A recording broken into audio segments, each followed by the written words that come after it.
Let's do an extra exponential growth example. So previously on your notes, we had, we knew it was a growth example. We had f of x equals 2 to the x.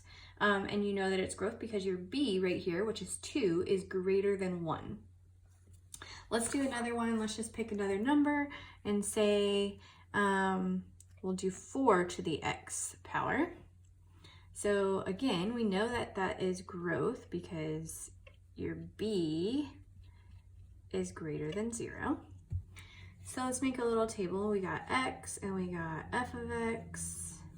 So if let's just do some simple ones and we'll say 1, 0, we'll do -1, 0, and 1.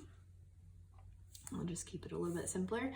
So if we get 4 to the negative first power, anytime you have that negative exponent, if you remember your exponent laws, that means that's the same thing as 1 over 4 to the first power, or just 1 over 4. Remember, if you got a negative exponent, it becomes 1 over that, and then you bring that exponent to the other, either numerator or denominator. So denominator in this case. Then we've got 4 to the 0 power, and that ends up being 1. Then your last one, we got 4 to the first power, and that ends up being 4. So we've got 4 points. We've got -1, 1/4, 0, 1, and 1, 4. So let's go ahead and graph that. So we have -1, 1/4, 0, 1, and then we've got 1, 4. So something that you might have noticed on my notes is, I think I made it blue, if I remember to have a color.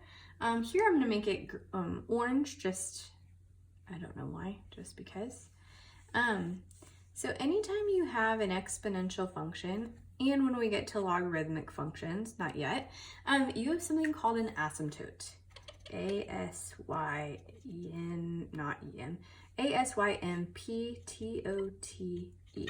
That's an asymptote. It is a line that your function gets extremely close to, but it never actually touches or crosses. So in this case, your asymptote would be y equals 0. So when this is not quite a parent function, but similarly, it's not being shifted either direction. So just FYI, unless you shift it up or down, your asymptote is going to be at y equals 0 for exponential growth.